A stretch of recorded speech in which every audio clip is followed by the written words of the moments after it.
Vou começar a apresentar aqui, então vamos lá. Eu acho que está compartilhado a tela aí, teoricamente, você deve estar vendo a apresentação toda, né? Sim. Então tá. A norma é a norma 16384, ela surgiu, ela foi publicada como 16384, né? Ela foi publicada em março de 2020, então ela ganha o número ABNT-NBR 16384-2020, né? Essa ideia nasceu lá em 2009, a ideia da norma, em 2009, durante o ESW Brasil, Congresso Internacional de Segurança e Eletricidade, o Electric Safety Workshop, organizado pelo I3E, né? E em 2009, pelo I3E, a partir de 2013, pelo I3E, junto com a Abracopel, e a gente trabalhou nele durante esse tempo, né? Então, lá em 2009, se discutiu que precisaria de uma norma técnica, trouxemos isso à ABNT, fizemos uma solicitação, e em novembro de 2010, um pouco antes foi aprovada a comissão, e em novembro de 2010 nós fizemos a primeira reunião, o João está dizendo, estava junto conosco lá. Ela foi baseada inicialmente na EN e não EM 50110, né? Ela partiu desse princípio, mas durante todo o processo, que levou 10 anos, ou quase 10 anos, né?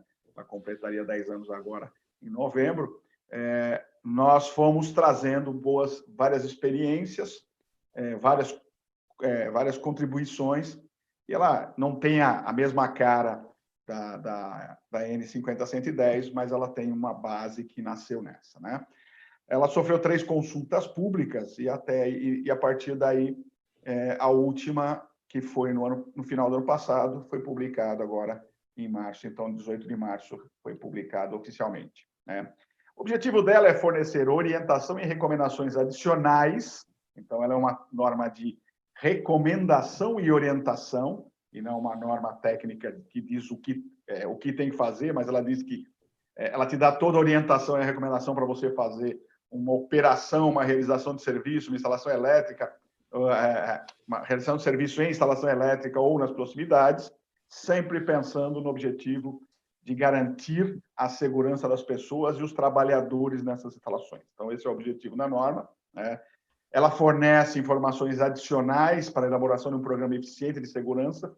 Então, o objetivo dessa norma sempre foi oferecer boas práticas ou mostrar boas práticas para que você pudesse incluir no teu planejamento, no teu programa de segurança, né? Ela leva também em consideração muitos aspectos humanos, que é importante, né? E também leva em consideração os serviços não elétricos. Então, é uma ideia boa. E ela não traz requisitos técnicos para instalação ou fabricação de equipamentos. Ou seja, as normas técnicas de instalação elétrica, 5410, 14039, 5419 e assim por diante, cada um tem os seus requisitos. O que a gente traz aqui é sempre o conceito de programa de eficiência para trabalho seguro em eletricidade, né? Aqui tem o que ela é aplicável, então, operação de sistemas de instalações, realização de qualquer serviço de instalações, incluindo construção, montagem, operação, manutenção, serviço de instalações elétricas, necessário para geração, transmissão, transformação, distribuição e utilização, fixas e permanentes, temporárias como canteiros de obras, feiras e exposições, e assim por diante, tem uma série de coisas, né? E ela ainda pode ser aplicada em instalações elétricas de aeronaves, por exemplo, né? Lógico que ela está sujeita à legislação da ANAC, ANAC. Instalações em embarcações marítimas também precisa ver as classificações e as legislações. Sistemas eletrônicos de telecomunicações, talvez com informações. Minas de qualquer natureza, desde que você tenha lá, tem alguns requisitos específicos, né? Instalações terrestres e marítimas também, pois tratam-se de instalações elétricas comuns de atividades industriais, né? Paulo está dizendo que está sem áudio, vocês estão nos ouvindo, né? Só respondam aí. Espero que tenha áudio bom aí, tá? O que ela traz? Informações para elaborar memorial descritivo, elaborações de procedimento de serviços de operação, manutenção, reparo e substituição, requisitos de qualificação e experiência na aprovação do serviço de riscos, elaboração de procedimento para intervenções de instalações elétricas. E dentro disso ela traz, eu pontuei alguns itens importantes, porque A gente traz ela, por exemplo, ela trata no desenho da instalação, ela diz que tem que ter planta contendo configuração do sistema de aterramento e equipotencialização, planta de classificação de área, incluindo planta baixas e cortes, desenho da instalação subterrânea ou enterrada, desenho do sistema de combate a incêndio, desenho de instalações elétricas aéreas, arranjo de equipamentos e desenho de distribuição do sistema elétrico, como salas de encaminhamento de cabos elétricos, desenho do sistema de proteção contra descarga atmosférica, ou seja, ela traz um requisito mais amplo do que é pedido em geral, né? Ou que o pessoal acaba entendendo como mínimo, e ela traz alguns requisitos um pouco mais específicos. E também, na hora de estudos, ela traz estudo de curto-circuito, coordenação e seletividade, energia incidente do arco, classificação de área, medidas e meios de proteção contra choques elétricos e queimaduras do arco, medidas de proteção contra incêndio e outros riscos de origem elétrica, PDA, e assim vai embora todos os outros conceitos, ou seja, ela traz uma informação que seria importante você ter todos esses estudos, né? E aí a gente vai comentar, o João vai falar isso também com a gente, ela abrange mais o assunto arco elétrico, que ainda nas normas, na NR10, por exemplo, ainda é tratado de forma mais simplória, diria assim, né? E documentos e registros, por exemplo, ela fala relatório de visita e inspeção da PDA, ensaio de dispositivo de proteção do sistema elétrico, ensaio do DR, equipamentos e ferramentas portáteis, o EPI e relatório de aterramento, equipotencialização e potenciais permissíveis, né? Além de manual descritivo e mais uma série de coisas aqui que a gente não vai entrar em detalhe, né? Ainda fala de sinalização e advertência, então, instalações possuem sinalização e advertências fixas, como nível de tensão, nível de energia incidente do arco, pontos de seccionamento da energia, pontos de fontes de energia múltipla e assim por diante, para você ter isso. E ela fala de procedimento padrão, né, de riscos a serem considerados, então ela traz não somente o arco elétrico, o choque elétrico e o incêndio, ela traz o arco elétrico, ela traz a compatibilidade eletromagnética, ela fala sobre efeitos eletromagnéticos também, fala em procedimento administrativo, fala de procedimento de segurança, que seria o procedimento padrão, verificação de funcionamento. Trata um assunto especificamente de procedimento de serviço, tratando de instalações energizadas, instalações desenergizadas e com partes energizadas, ou próximo de partes energizadas, né? Fala de manutenção dividida em preditiva e preventiva, cria a figura do profissional habilitado, que na NR10 é o PLH, o profissional legalmente habilitado, né? E também tem uma coisa interessante, porque essa norma traz o responsável pela instalação e o responsável pelo serviço. Então, ele divide uma coisa, duas formas distintas, né, de você tratar. Podem ser a mesma pessoa, mas você precisa ter o responsável pela instalação e depois você precisa ter o responsável pelo serviço. Eles podem ser o mesmo, mas é bom ter essa figura, né? Fala de planejamento em situação de emergência e resgate, importante, né? E termina com serviços, o item 9, ou seção 9, fala de serviços em áreas classificadas, até um item relativamente pequeno, porque ele remete às normas técnicas específicas da área classificada, né? E ele traz os anexos de orientação sobre distância do ar, isolamento, fala de categoria de instrumentos, como o Rodrigo falou aí ontem, na abertura do segundo dia, orientações complementares, procedimento de trabalho seguro em áreas classificadas, livre de gás, campanha de segurança, traz aí um anexo só de orientação de campanha de segurança, como você montar a sua campanha de segurança, e aí fala de aplicação de vestimentas de proteção contra efeitos térmicos e arco elétrico, né? O Robson perguntou se essa apresentação vai ser disponibilizada. Robson, no site da Abracopel, abracopel.org, em Universidade Abracopel, em normas, você tem esse e-book escrito, que é uma síntese, essa apresentação que eu fiz agora, né? Só que de uma forma mais descrita. Então, você pode baixar aí gratuitamente lá, tá? Para poder obter ele, ok? E aí, só para a gente complementar e fazer a propaganda, a Universidade Abracopel está dentro do portal Abracopel, abracopel.org.br. Lá dentro é um link e você tem lá muita informação, mas muita mesmo, para você se atualizar, ok? Então, João, esse é um resumo do que a gente trouxe aí, né? Só para a gente poder pontuar. E agora a gente vai nessa balada. Eu queria que você pudesse fazer mais alguns comentários sobre a norma e sobre o que você considera importante aí para passar para o pessoal. Bom, primeira coisa que eu queria falar, Edson, é quando você falou lá que a norma apresenta orientações e recomendações. Então, o meu som tá bom? Tá bom. Tá. Então, o que acontece? No andar da carruagem, no andar da comissão, a norma voltou para uma norma de recomendação. Mas veja, o número dela na BNT é uma norma. Isso. A gente ainda precisa entender, com o passar do tempo, como que isso vai ser adequado dentro da legalidade brasileira. Isso é uma coisa que a gente não tem como responder agora. Só para dar um exemplo de como que essa coisa funciona, é bom, eu falo para a turma acha que a gente é velho só para sentir dor, né? Mas a gente tem experiência também. Quando foi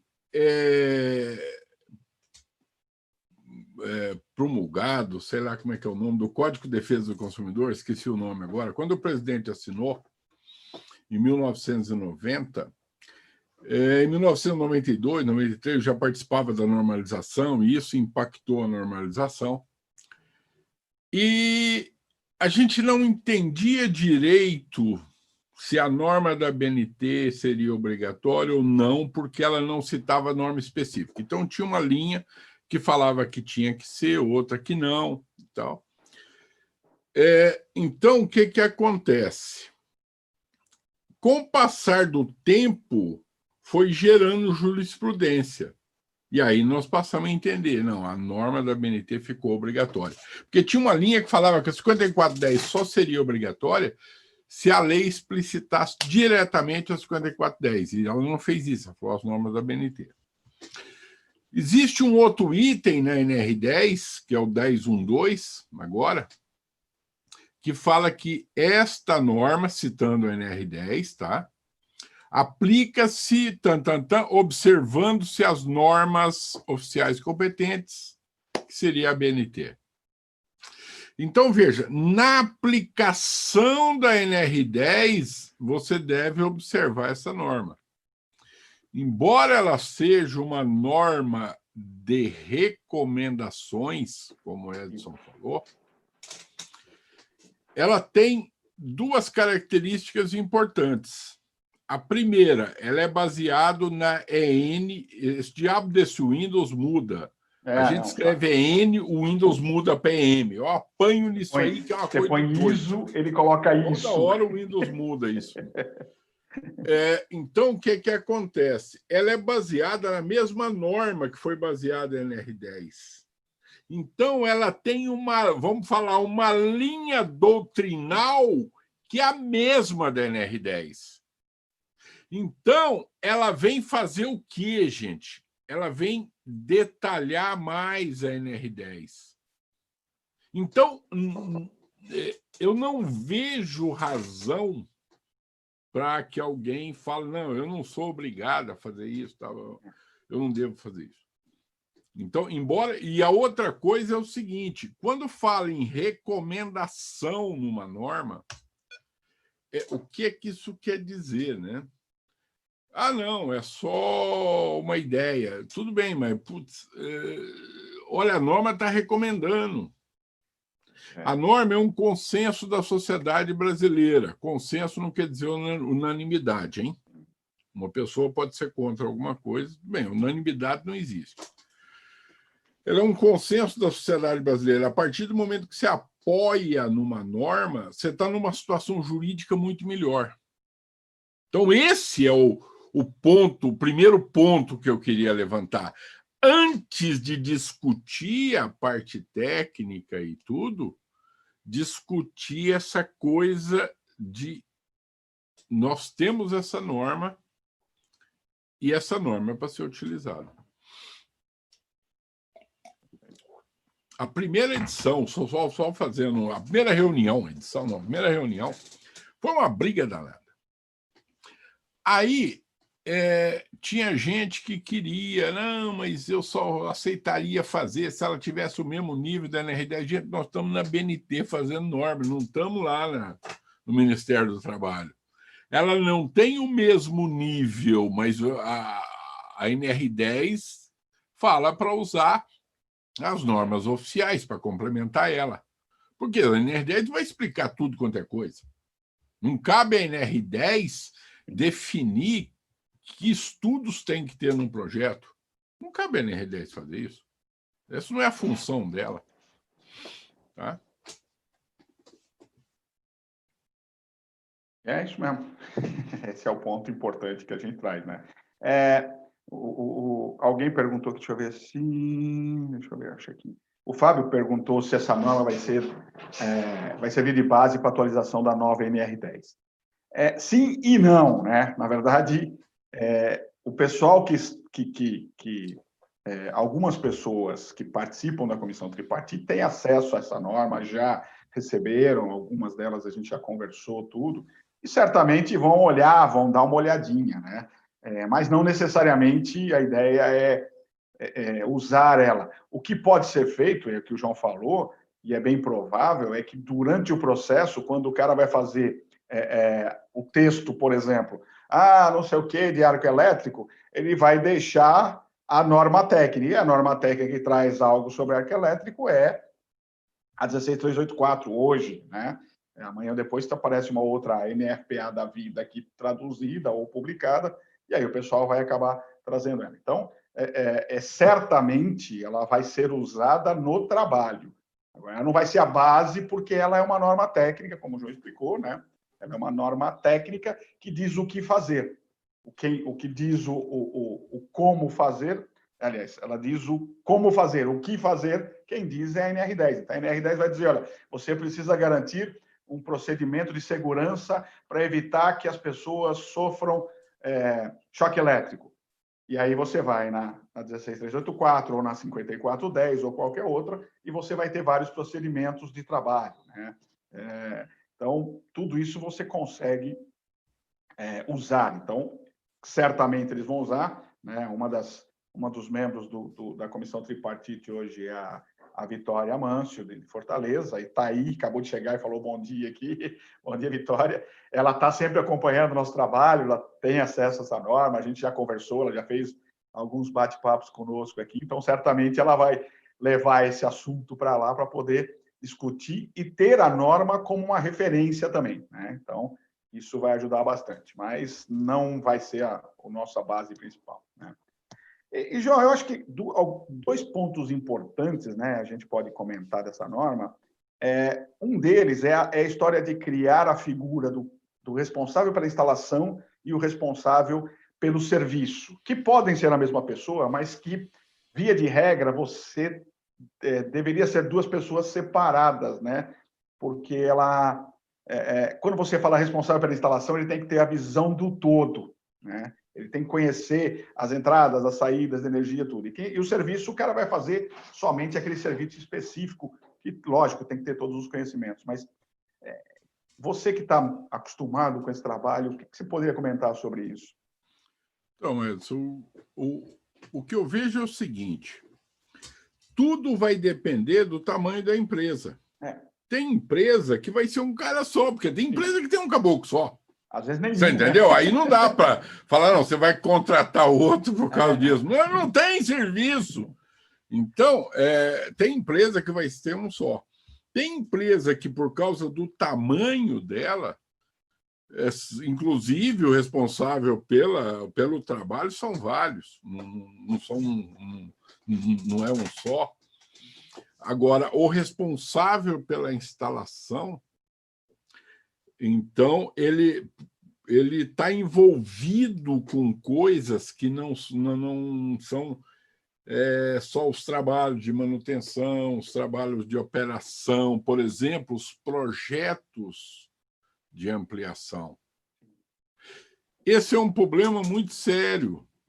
Esses dias ainda estava discutindo com um caboclo de uma empresa que ele falava o seguinte: olha, a instalação está toda bagunçada mesmo, então eu posso oferecer o meu produto em desacordo com a norma e quando você for adequar, você adequa até o meu. Gente, isso é brincadeira.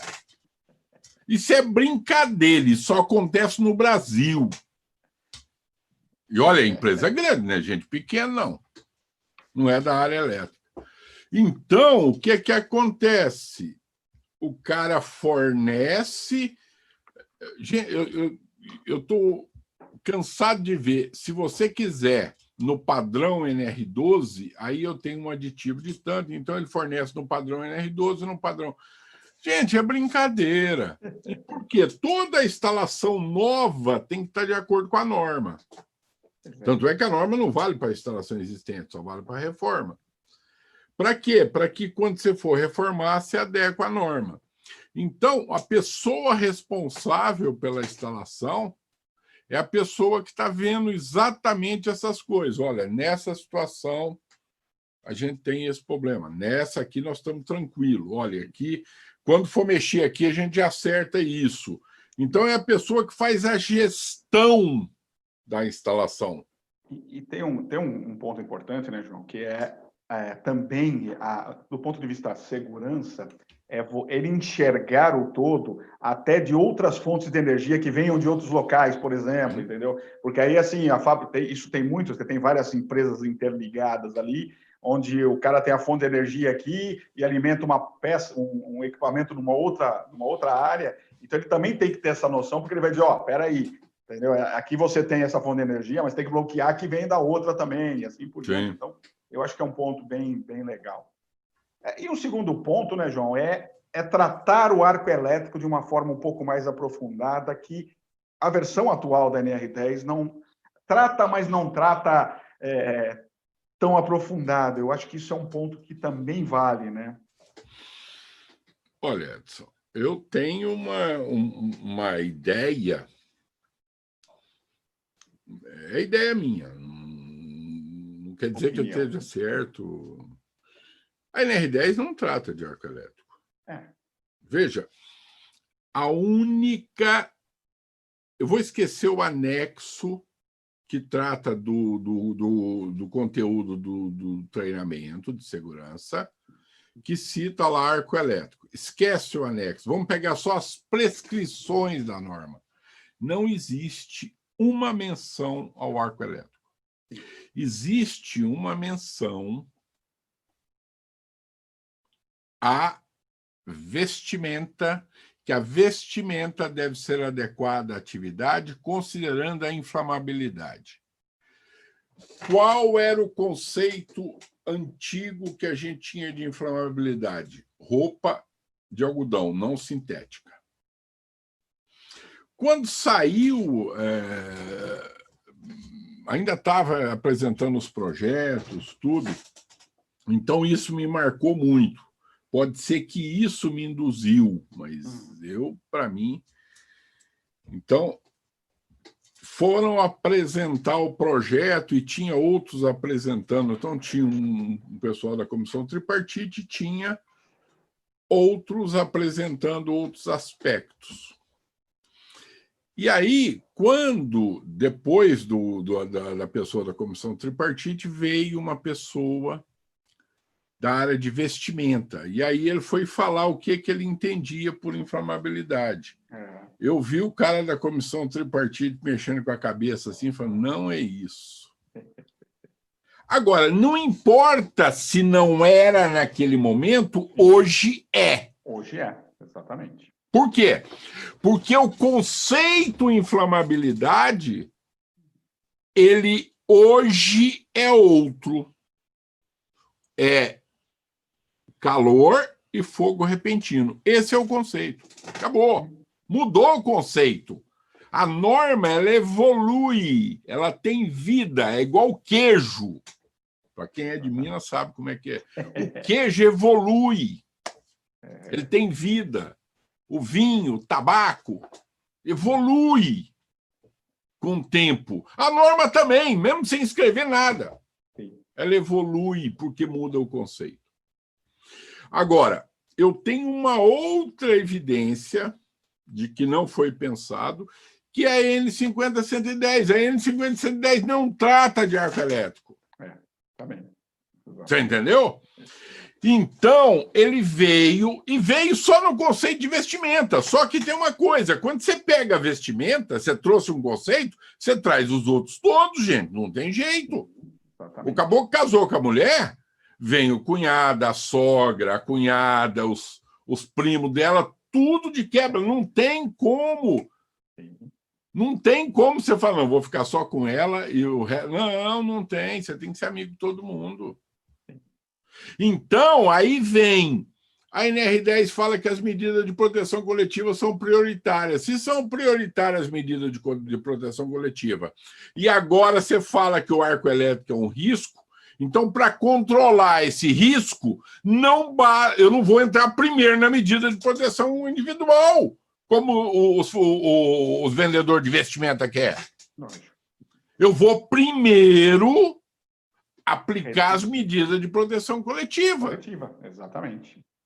Então, a gente entrou com o conceito de arco elétrico na NR10, por ela não ter, às avessas.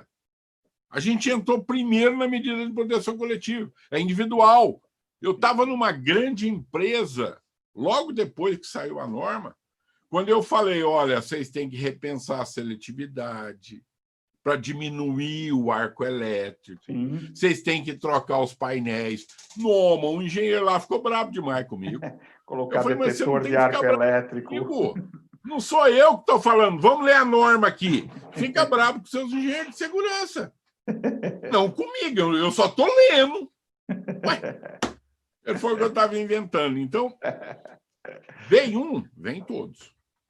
Só lembrando, a Vitória e colocou agora, aqui, né? Agora a Vitória colocou aqui, que é só lembrando que nós estamos falando sempre da norma vigente, a norma que foi publicada em 2004. Né? Porque a versão, o texto novo, ele existe como uma consulta, a gente não tem ainda essa visão. É lógico que na consulta a gente viu que o pessoal está trazendo esse conceito também, então isso é importante. Né? E aí vem a relação que eu estou falando, se a 16384, se ela vai ser usada como base ou não, mas o conceito também está alinhado, então é bem importante aqui. Deixa eu ver aqui, alguém tinha falado alguma coisa. O Fábio Damasceno está vendo. Se uma empresa tem vários estabelecimentos, cada estabelecimento vai ter um responsável na instalação, então, Fábio, é o que o João falou, né? O ideal é recomendável que cada estabelecimento tenha o seu responsável, mas pode ser o mesmo para 2, 3? Pode. Isso. O que você vai acarretar? O cara estar num lugar e não participar do outro processo.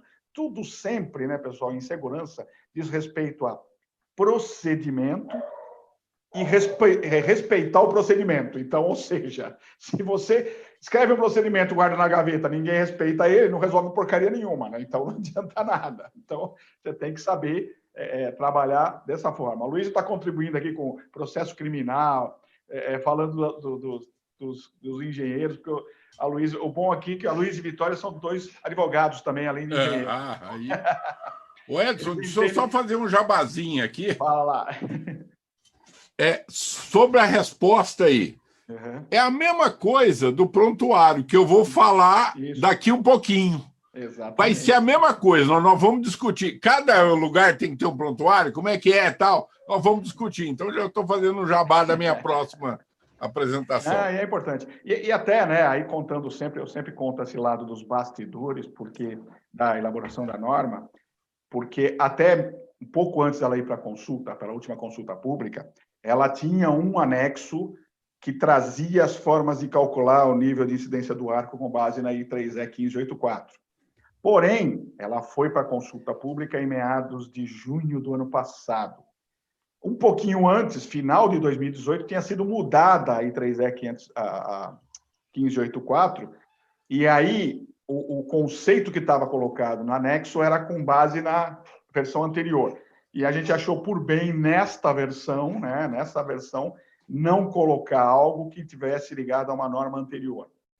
mas ela tinha lá e vai voltar agora. A gente está já trabalhando para, em breve, reabrir essa comissão, e aí certamente a gente vai discutir. Por quê? Porque a ideia é justamente trazer quanto mais informação a gente trouxer, né, dentro de uma norma que possa ajudar num trabalho de segurança, ou seja, você montar um processo de segurança, um procedimento de segurança adequado, é melhor para todo mundo. Então, e uma outra coisa importante, né? Se você vai olhar todos os conceitos que nós trouxemos lá, e ele é muita contribuição de empresas que hoje aplicam isso. Então, você tem empresas de grande porte que participaram diretamente do processo, né? E que trouxeram suas realidades, inclusive. Então, o pessoal trazia lá uma realidade de uma empresa, até o anexo que traz lá o programa de segurança, como elaborar o programa de segurança, é de uma empresa, de uma grande empresa. Então, o pessoal trouxe, usou aquele modelo, que é legal, é aplicado. Então, grande parte dos conceitos trazidos na 16384 são conceitos que já são aplicados em grandes empresas. E aí, é claro, né, o que a gente precisa fazer hoje é adequar. Então, se eu estou numa empresa de grande porte, eu posso usar 99% do que está naquela norma. Se eu estou numa empresa menor, eu vou usar 50%, 30%, 40%. Então, eu vou ver o que eu consigo adequar ali, né? É o que a gente falou. Eu posso ter um responsável para cada instalação? Sim. Não dá para fazer porque é caro, ou porque não tem condição, ou porque não tem o mínimo sentido ter um cara só para ficar olhando para uma instalação e o outro, se o cara não vai fazer nada, então vamos trabalhar em dois. Então, é importante sempre isso ficar claro, né? Então, esse é um ponto importante. E, João, uma coisa que a gente fala, né, e aí a norma traz também, é a capacitação do profissional. Isso é uma discussão eterna dentro da NR 10, o que é capacitado, o que é qualificado, o que é legalmente habilitado, e principalmente, eu sempre bato isso nas minhas apresentações, batia antes da publicação da 16384 e bato novamente, né, e continuo batendo, a tal da autorização. Porque o pessoal fica preocupado se o cara fez o curso básico de NR10 e tem o tal do diploma, né? Se preocupa com relação ao cara ter um conhecimento básico, mas não estabelece a abrangência da autorização dele, ou seja, o que ele pode fazer e o que ele não pode fazer. E a 16384 ela traz isso, primeiro, de você verificar, né, todo o conceito de capacitação, se o cara entendeu, como você comprova se ele entendeu todos os conceitos de segurança, e depois a autorização, né?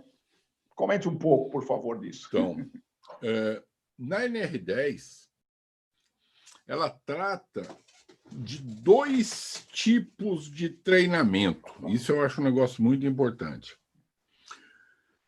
Tem um treinamento de capacitação. Esse treinamento de capacitação, ele é dado para aquelas pessoas que não têm a comprovação de uma formação, eu ia falar uma formação formal, de uma educação formal, sei lá, ou seja, que não foi num curso reconhecido pelo MEC. Então, com isso, ele tem que receber uma capacitação. Esse treinamento é técnico. Ontem, o Estelito fez um webinar e ele estava falando, aí fica um pouco mais claro, porque às vezes o cara fala, não, mas o cara é da área de elétrica, tudo. Existe uma capacitação escondida, que é capacitação também, que é a capacitação para trabalhar em área classificada. Então, a capacitação ela é feita para comprovar que aquele indivíduo sabe fazer o trabalho requerido naquela empresa. É técnico. E aí você tem a capacitação, vamos falar assim, geral, e depois a capacitação específica, por exemplo, para a área classificada.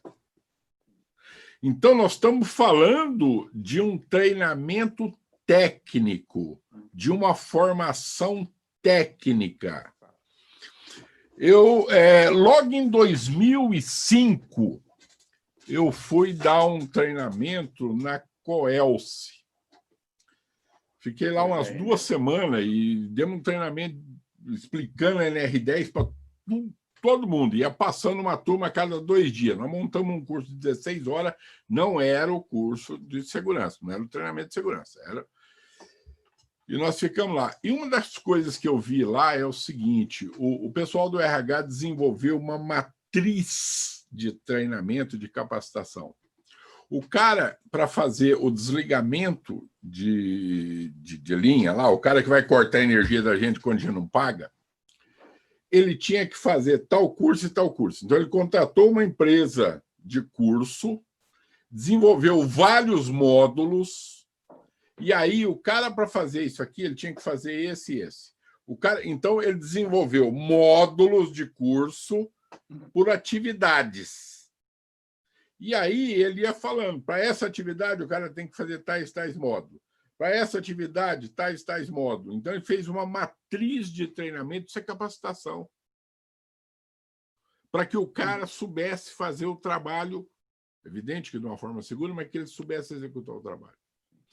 Depois vem um outro treinamento, que aí é o treinamento que a turma chama de NR10, que é o treinamento de segurança. Esse treinamento não é assunto técnico, é o treinamento de segurança. Conhecer os riscos. Então, este treinamento ele vem depois para fazer a segurança.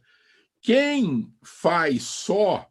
Eu tenho, inclusive, um infográfico lá no site da Miômega que explica esse trem direitinho. É só entrar lá em acho que materiais, coisas assim, você baixa isso. O cara que já tem diploma, ele passa direto e vai para o treinamento de segurança.